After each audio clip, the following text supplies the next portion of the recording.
নমস্কাৰ মোৰ নতুন এটা ভিডিঅ'লৈ আপোনালোক সকলোকে স্বাগতম জনাইছো। আজি এনআৰএছ-ডিএলএড প্ৰাৰ্থীসকলৰ বাবে আৰু এটা ভাল খবৰ আহিছে সুপ্ৰিম কোৰ্টৰ পৰা।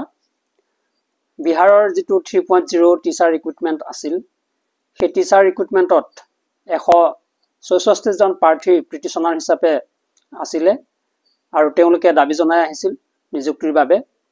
কিন্তু এনআৰএছ-ডিএলএড হোৱাৰ বাবে তেওঁলোকক সেই নিযুক্তিৰ পৰা বাদ কৰি ৰাখিছিলে। কিন্তু তেওঁলোকে অৱশেষত আমাৰ যেহেতু এনআৰএছ-ডিএলএডৰ যিটো সুপ্ৰিম কোৰ্টৰ ৰিজাল্ট আহিছিল 10 ডিচেম্বৰ তাৰিখে, সেই সুপ্ৰিম কোৰ্টৰ ৰায় অহাৰ পিছৰ পৰা তেওঁলোকে অহৰহ প্ৰচেষ্টাৰে যুঁজি আছিলে আৰু অৱশেষত সেই কেছটো গৈ আকৌ পুনৰ সুপ্ৰিম কোৰ্টত দাখিল কৰা হৈছিল।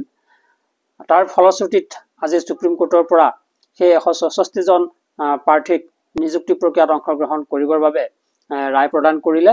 এইটো এটা বহুত ভাল খবৰ সেই প্ৰাৰ্থীসকলৰ বাবে।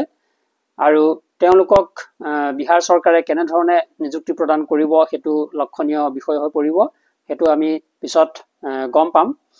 কিন্তু ভাল খবৰটো এইটোৱে যে সুপ্ৰিম কোৰ্টৰ ফালৰ পৰা তেওঁলোকক অন্তৰ্ভুক্ত হ'বৰ বাবে এটা খুব সুন্দৰ ৰায় প্ৰদান কৰিছে আৰু সেয়েহে সেই প্ৰাৰ্থীসকল আজি আনন্দত উৎফুল্লিত হৈ আছে। তেনেকৈ ইতিমধ্যে আমি ইয়াৰ আগৰ ভিডিঅ'ত আলোচনা কৰিছিলোঁ যিটো বিহাৰৰে যিটো টিআৰই 1 আছিলে, টিআৰই 1 যিখিনি ছাপ্লিমেণ্টাৰী ৰিজাল্ট উঠেল হৈ আছিলে, সেইখিনি প্ৰাৰ্থীৰ কাৰণেও বিহাৰৰ পাটনা হাইকোৰ্টৰ ফালৰ পৰা এটা ভাল ৰায় প্ৰদান কৰিলে।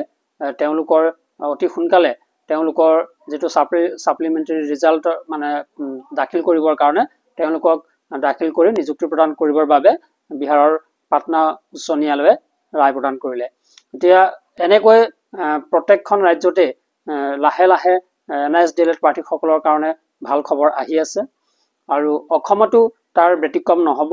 অসমৰ যিসকল এনআৰএছ-ডিএলএড প্ৰাৰ্থী আছে তেখেতলোকৰ বাবেও ভাল খবৰ অতি সোনকালে আহি আছে আৰু 2-4 দিন ধৈৰ্য ধৰিব লাগিব। মেৰিট লিষ্ট যিহেতু প্ৰকাশ পাবলৈ গৈ আছে, মেৰিট লিষ্ট প্ৰকাশ পোৱাৰ পিছতেই কথাখিনি পৰিষ্কাৰ হৈ পৰিব। আৰু যিহেতু এখন চৰকাৰে অলৰেডি নিযুক্তি প্ৰদান কৰিলেই এনআৰএছ-ডিএলএড প্ৰাৰ্থীসকলক সুপ্ৰিম কোৰ্টৰ ৰায় অহাৰ পিছত, ঠিক তেনেকৈ যেনে বিহাৰতো ৰায় প্ৰদান কৰিলে বা বিহাৰৰ সেই এনআৰএছ-ডিএলএড প্ৰাৰ্থীসকলেও মুক্তি পাইছে বুলিয়ে ক'ব পাৰি। আমাৰ অসমৰ যিসকল এনআৰএছ-ডিএলএড প্ৰাৰ্থী আছে তেখেতলোকৰো নিশ্চয় ভাল খবৰে আহিব। আপোনালোকে দুদিন মাত্ৰ ধৈৰ্য ধৰক। মেৰিট লিষ্ট হয়তো 15 ফেব্ৰুৱাৰীৰ আগতেই যিহেতু মেৰিট লিষ্ট প্ৰকাশ পাব, গতিকে আৰু বেছি দিন নাই। খন্তেক ধৈৰ্যৰ প্ৰয়োজন আছে সকলোকে।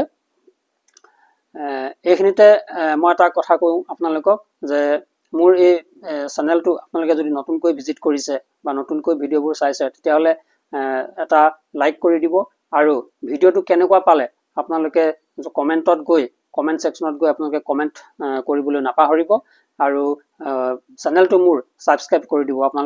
আপোনালোকক মই অনুৰোধ জনাইছোঁ। এইখিনিকে কৈ আজিৰ ভিডিঅ'টো মই সামৰণি মাৰিছোঁ। ধন্যবাদ।